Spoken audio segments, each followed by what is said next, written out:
Up with an Abbott and I watched the movie. Before he left, he gave me a yellow legal pad. He goes, fill it as much as you can. Dude, be brutal. Don't worry about fucking my feelings. Like, I gotta get the cut down. I said, okay.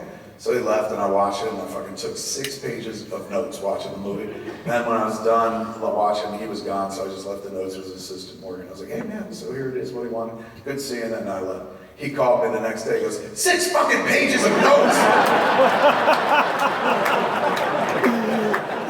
He's going, I didn't really mean to fill the pad. He's like, and they're useless. Listen to your notes. He goes, Tom Cruise is amazing. That's your note. Oh my God, Cruise on fire. That's not helpful. I was like, I've got notes in my life. It's always better to get fun notes. He goes, dude, I'm gonna frame these. These are the best notes I ever got in my life. So he invited me back when we did Star Trek. He said, come watch an early cut of Star Trek. Gave me some help there, or not help, but fucking suggestion and shit. So I've known him for years, man. It's not like me and him, thick as a dick or something like that. But anytime we see each other, he's fucking wonderful fucking dude. He emails me one day. He goes, hey, I'm in Abu Dhabi and we're shooting Star Wars. And I'm here with Mark Hamill. And we were talking about how fucking weird it was that we met doing that show with you, and years later, like, we're making this movie. It feels weird that you're not here. Why don't you come out to Abu Dhabi and watch us make the movie and shit?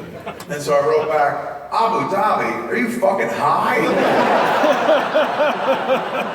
You ever hear of a green screen? You know?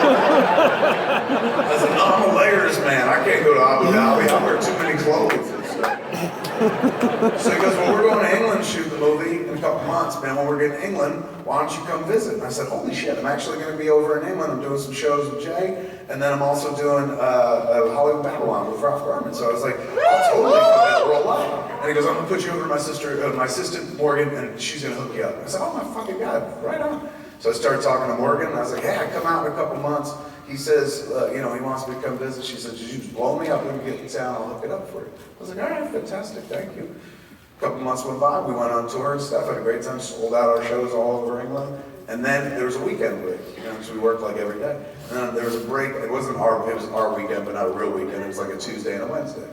So I said, hey man, fucking, now's the time. So I wrote Morgan, I said, hey, it's Kevin Smith, like, I'm ready to receive Star Wars, man. Like, Force is gonna awaken hard in my pants. I can't wait, where do I go? And she said, you're gonna come to Pinewood Studios, he can't wait to see you, he's so proud of it, you're gonna have a blast. When you drive up, you can't miss it, with a big sound stage with a big Roman numeral 7 on it and stuff. You ask for Lucasfilm, we'll take you from there. And I wrote back, I was like, that's phenomenal, I can't fucking wait. I said, listen, I brought some friends with me, man. Jason Mewes, the guy who stands next to me in everything I do. And Ralph Garman, I do a podcast with him called Hollywood Babylon. I said, they're here too, and they're massive fucking Star Wars fans. So I'm gonna bring them if that's cool. And I never got a quicker email response in my life. She goes, no, sadly that's not cool. There are some movie executives working at Disney that have not been to the set yet. You're one of the first. JJ wants it just to be you. I hope you understand. Aww. And I wrote back, don't worry, fuck those guys.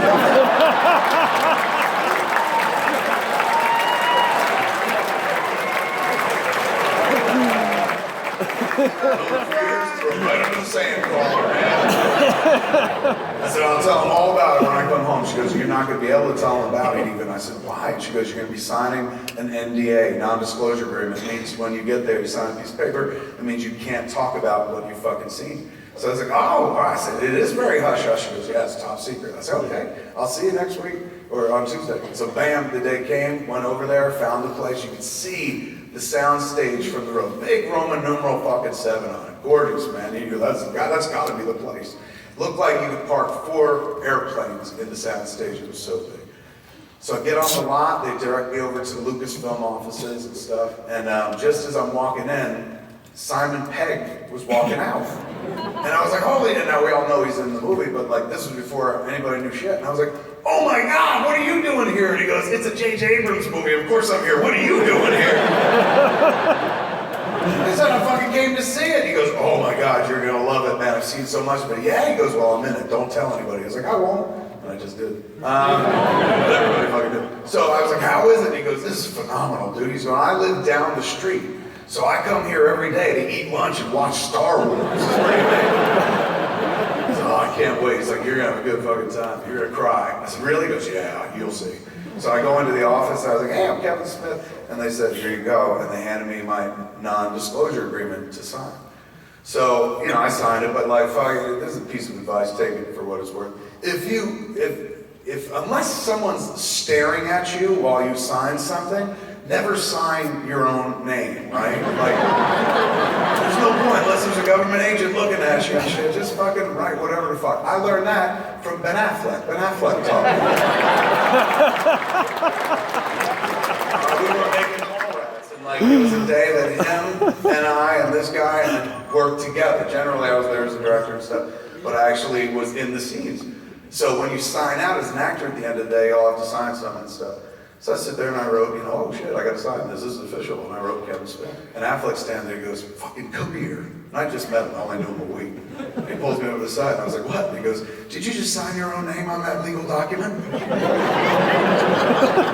I said, yeah. He goes, don't ever do that. I said, why? He goes, then you're on the grid, then they can get you.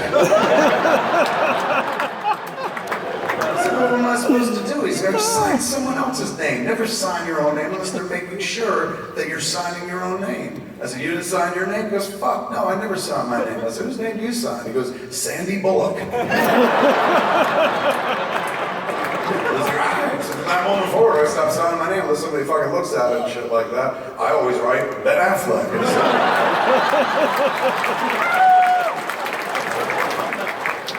So Ben Affleck signed the non-disclosure agreement. And then Morgan came out, JJ's assistant. She's like, oh my God, you're here. I was like, I'm totally here. She's like, you signed the non-disclosure agreement?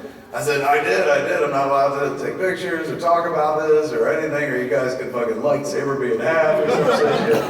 And she goes, that's right. And I was like, well, this is fucker, I can't wait. And there's a poster right next to her. This poster that I've been staring at since I got in the office. It's amazing. It's homemade from, within the production.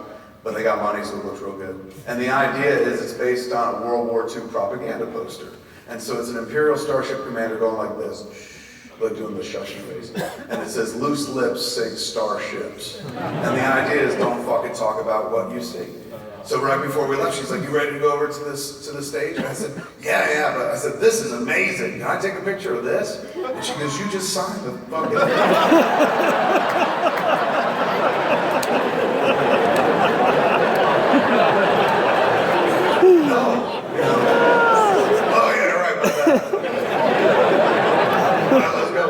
So we headed out over, and in order to get there, there's a bit of a wrap around the lot, big lot over there.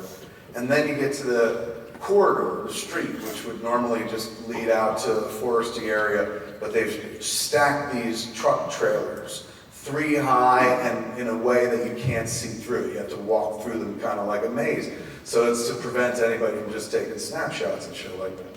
So you go through this gauntlet, and then as soon as you get out on the other side, this massive pile of earth, mountain of dirt, big clay hill and shit. But it's not like nature-made, it looks like it's man-made. And you can tell because there's bulldozers everywhere.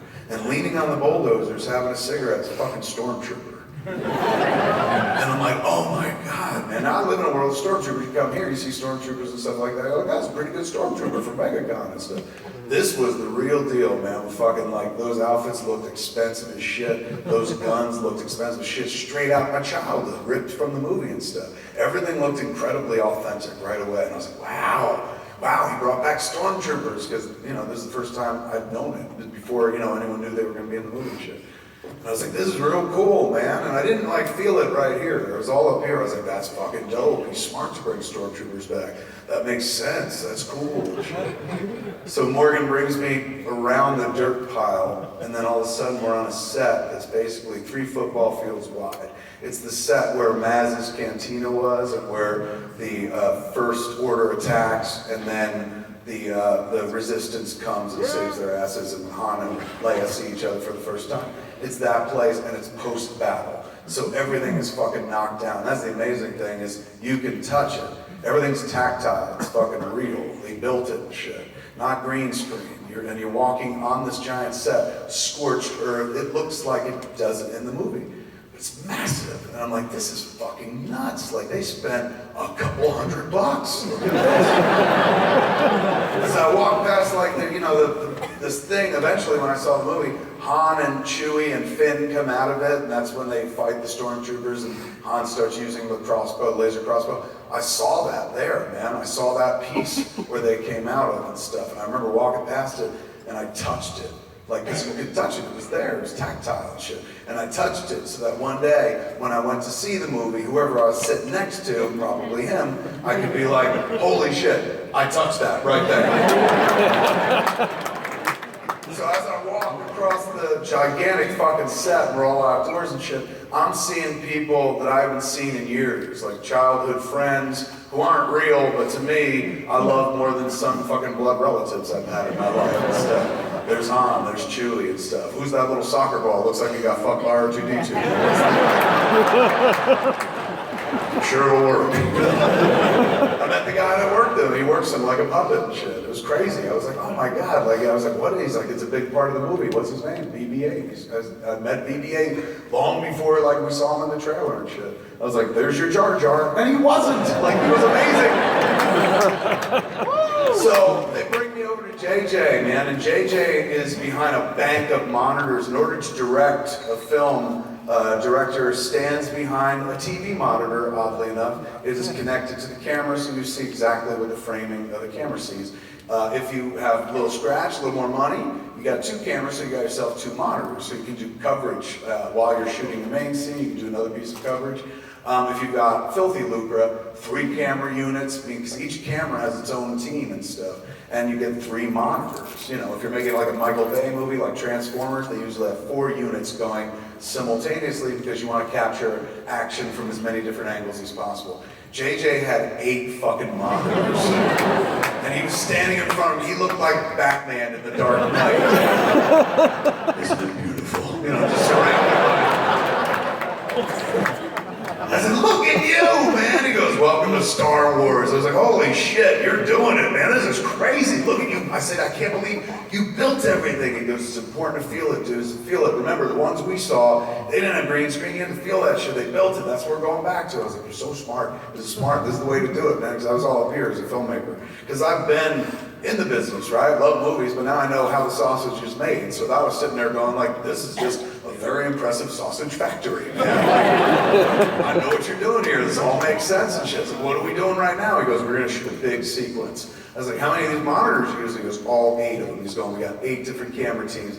Very big choreographed move. Starts over there, winds up over there. He's going, it's about 2.5 minutes. We've gone through it for many days and stuff. We're about to put it on wax. When you shoot a movie, generally speaking, even if you're shooting an action sequence, you shoot this angle, and then you shoot over there, and you shoot over there, or something like that, and you break between each one. This guy's like, we're gonna play it like a play, man. Just one long continuous shot, and our units are gonna keep picking action off as it happens. When something dies in this camera, it pops up in this camera, so forth and so on. So I was like, right on, look at you, man. I was like, this is the anti-Clerks, I'll tell you that right now. A lot of coverage and shit. He goes, wait till you see this. And so his AD comes over and hands him a microphone like this. And JJ goes to speak into it, and you hear his voice echo everywhere. There's speakers all over the set, because in order to be the stormtroopers who are literally a quarter of a mile from the monitor base, in order for them to hear anything, they have to be fucking speakered up everywhere. So they give him a mic, and it's almost like that movie where the guy's like, this is the greatest day of my life. It's just that fucking vast. He's like, you guys ready to make Star Wars? And everybody's like, ah! And I was behind him, I was like, me too. Because I'm part of this shit now, man. I'm invested. He goes, all right, here we go. And they do the whole roll sound, speed, and action. And then fucking Star Wars like happened in front of me. It was unfucking believable. You could feel it. We were so close to it. You could feel the heat of the explosions. Watching stormtroopers go flying. Watching Chewie take fuckers out with a laser crossbow. Something I haven't seen since my childhood. I was like, it's like, this is fucking phenomenal. As the action died in this camera, it popped up in this camera. It is happening from me to this person here, like front row. So literally, you feel the heat and shit. Like I could fucking pick up a rock, throw it at that stormtrooper. I'm in the Star Wars. And I wanted to do it too, so I'd sit next to him in the theater and be like, see that motherfucker hit by a rock, that was me. Doing my part for the resistance. First order pricks, you know. But I resisted, I just watched. That was the weird thing. It's happening there, but at the same time, it was on 8 monitors in front of me, and I'm so trained, I was like, ooh, Star Wars is on TV. Watching it there. It was a dazzling fucking display. Finally, it ends with Finn and Traitor. That's where it ended. The sequence went up to there. All of a sudden, I was like, what's that fucking stick the Stormtrooper has? JJ goes, shh. This is the first time I'd seen it. I was like, is that an anti-lightsaber gun? He's like, yeah, bitch. I was like, oh my God. He finished the take, he goes, cut, what'd you think? I was like, you have the best Star Wars toys on the planet. I said, do it again. He goes, we're gonna do another take for sure. And then he's going, but I'm gonna send you somewhere. I was like, why? Was I too loud? And then he goes, no. He's going, I want you to see something. There's something you gotta see. Morgan's gonna take you over to stage M. Morgan, take him to stage M. And I was like, what's at stage M? He goes, oh, you're gonna cry, bitch. I said, yeah. He goes, yeah, go look at it. I was like, I fucking followed Morgan over. I was like, that's neat, man. That was fucking neat, right? She's like, that's one word for it. I was like, this is so phenomenal. Like, this is what you do. If you're making Star Wars, he's doing it right. The guy's firing on all cylinders, man. The guy's doing the Lord's work here. Well done. This is all very impressive. I think this is fucking, and I'm all here. I'm all up in my head, man. I'm like, you know, this is neat. Yeah, of course. I like these movies when I was a kid, but I'm an adult now and I make movies for a living. So everything I process is down through here and stuff for the moment. Then we get to stage M. It's dark as shit. Big fucking vast stage. We go inside, pitch fucking black, man. It felt like Goodfellas, because she was like, go in there, just go in that door there. I was like, I'm okay, Jimmy. She's like, go in that door. I went in the door. I said, fuck, you can't see anything, man. And all of a sudden I hear the voice, would you like me to turn the lights on? And I was like, oh my God, we're gonna get killed right here. And Morgan goes, yeah, we got a visitor, turn the lights on. The fucking lights go on, and there at the other end of the soundstage, gigantic as fuck, Millennium Falcon. Unmistakable. From the outside, unmistakable, even though it didn't look like a Millennium Falcon. It didn't look like it because they built one of those outside. This was for the interiors. But you could tell it was the Millennium Falcon because of the general shape of it. All I saw were pipes and boards. But it was fucking sure shaped like it and shit. And I unmistakably could see the most important aspect of the Millennium Falcon, landing ramp. The shit, they come down. Every time you come out of the Millennium Falcon, that's what Luke Skywalker boarded when they fucking left Tatooine and stuff. That's where they run down like, holy shit, Binox, and they run back up the fucking ramp. That ramp is unmistakable. I had it on my own Millennium Falcon as a child and stuff. So from across the room, I'm like, he built a fucking huge Millennium Falcon? And she's like, yeah, there's two of them. This is the interior, and then there's one outside that's the exterior. I said, oh my God, he's so fucking smart. If I had the money, that's what I'd do. I'd just build nothing but Millennium Falcon. One for every home, you know? And she goes, you want to go on it? And I was like, are you fucking serious? And she goes, yeah, we go on it all the time. I take people on it all the time. I've been on it before. I said, really? Oh my God, I'd fucking love to go on it, man. Can we take pictures? She's like, Jesus, Kevin. I was like, you're right. You know what? Fucking take a picture with my heart. Yeah, let's fucking go up on the Millennium Falcon and shit. And we're walking toward it. I was like, this is fucking badass, man. This is weird. Like, I can't believe I'm gonna go step up on the Millennium Falcon and they're making Star Wars. And he's doing a good job. It fucking looks like a Star Wars movie. But it's all here until I fucking step on that ramp. Take one fucking step on the platform. Something amazing happened, man. And probably you all experienced a degree of it when you went to see The Force Awakens yourself. It is like the cinematic fountain of youth. Because I took one step on that platform, 10 years dropped off my life, in a good way. 10 years gone means cop-out didn't happen. So, right away I felt lighter than air, man. I haven't met my own personal Darth Vader at that point, so no Willis, I'm all good. This is fucking weird, what a weird feeling. And I'm looking around, I'm seeing up on the deck, you can see fucking Millennium Falcon. It's built just like the movie. Inside, like those pipes that hold the landing ramp, all the fucking material that is actually made up of fucking Legos, everything you've ever seen is right there, man. I take another fucking step, another 10 years drop off my life. Now I'm in my like 20s when I was making all those movies that people like, not the new ones that people don't like and shit like that. Clerks, Mallrats, Chasing Amy, and I'm writing all the Star Wars stuff into them because there was a time, believe it or not, where nobody talked about Star Wars anymore. They just died at one point, 83, they made the last one. And you know, they spun them off into Ewok movies. Sometimes there was an Energizer commercial with Darth Vader. But Star Wars was done at a certain point, and people stopped talking about it, except people who fucking loved it. And we'd all find each other on the internet by 1994, 95. But there was this weird period of time where, like, you'd talk about Star Wars the way you'd go to a fucking public restroom and tap them in the stall and they'd be like, you like that movie? You know?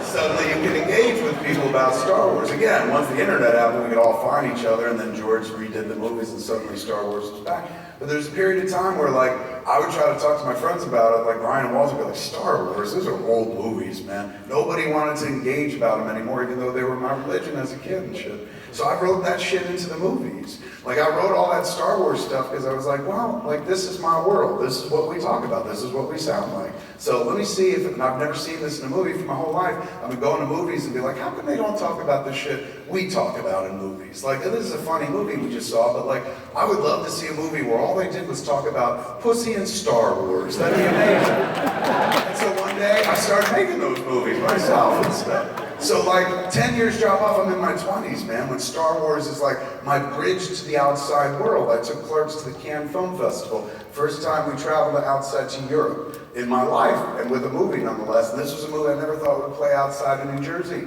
It's really for people from New Jersey. I thought it was very regional humor. And we were going to Cannes. I was supposed to sit down in my first interview. They said, you're going to sit down with a journalist from Cashiers du Cinema, the biggest fucking cinema magazine in France. Long respect. And I was like, Jesus Christ, for this movie? I was like, it's my first film and it's black and white and that guy's in it. Like, fucking, what is a French journalist possibly going to have to talk to me about this movie? And they're like, well, you're going to find out. Sit down with him. I sit down with him and he is French as fuck, man. He's got a beret, a little mustache, and he's smoking a fucking cigarette looking at me like... And so I sit down and I was like, bonjour. And he goes, Jay and Southern Bob. They are not like R2-D2 and C-3PO. Nope. And I was like, oh my God.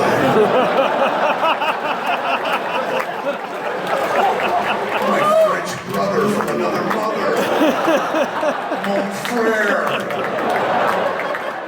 I couldn't believe it, man. Like, we didn't have anything to talk about. I didn't speak French, he didn't speak much English, but fuck, we bonded over Star Wars. He too was like, nobody talks about the Star Wars anymore. I love the Star Wars. He must be having a blast now because Star Wars is fucking back and shit. But back then, man, it was like rare. So I put that shit in the movies as a reflection of me and my world, and it furthered my career. Like, when they talk about Clerks, they talk about one of the highlights is that Death Star contractors conversation. So Star Wars fueled the beginning of my career, man. That's what happened when I took 2 steps. I took my 3rd step on that ramp, man. 10 more years drop off, and I'm 13. I'm going to see Return of the Jedi for the first time with Sam Holland and Ernie O'Donnell and Ernie's dad. And I know this is it, man. There's supposed to be 9 of these movies, but I just read an interview with Lucas, and he goes, we're done after Return of the Jedi.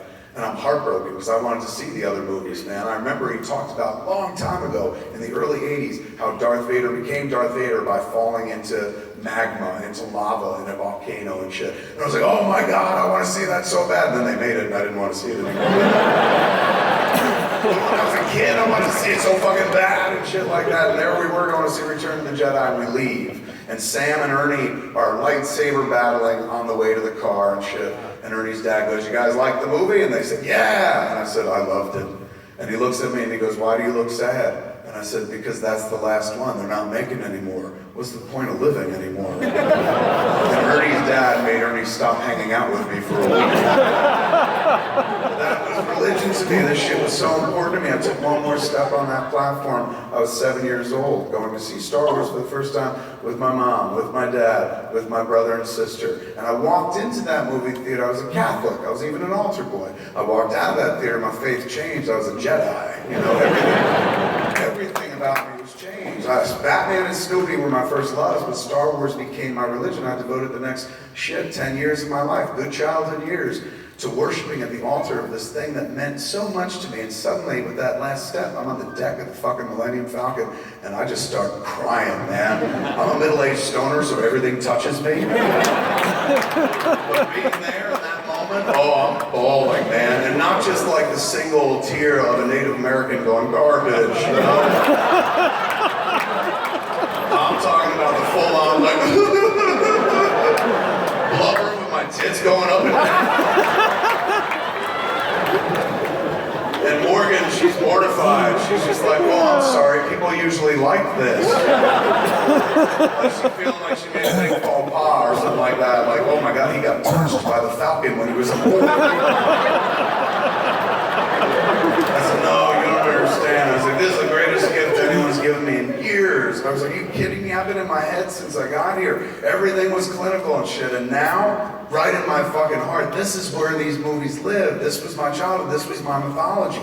And he's bringing it back to life, and not in a shitty, let's make money kind of way. He gives a fuck. He built all this shit. He built 2 versions of the Millennium Falcon. Like, my God, it's tactile. You are literally building a bridge back to the past. If you guys can capture 0.001% of what I'm feeling right now, you're gonna make $1 billion. She goes, we're gonna make $1 billion anyway. She was right. So we went back to JJ. She's like, let's go see JJ, you gotta tell him and shit. And I'm like wet-faced, like my eyes are glassy. I took a picture of myself, put it up on Instagram and shit. Like it went back to the set, there's JJ behind the monitors, and fucking he looks at me just as I reach him, and I fucking grab him in a massive bear hug, and I'm like, you are doing the noblest work ever. And he looks at my face, he goes, I knew you'd cry, bitch. So, really wonderful visit and stuff, and then he went home, and then, I was in December, I think. So the next time I run into JJ is at the San Diego Comic-Con, which happened last summer. And San Diego has a big room called Hall H, sits 6,000 people. Whenever you hear about the San Diego Comic-Con, that's generally what you're hearing about. News that comes out of Hall H, like when they show the Suicide Squad trailer, Batman v Superman, or the Marvel panel and stuff.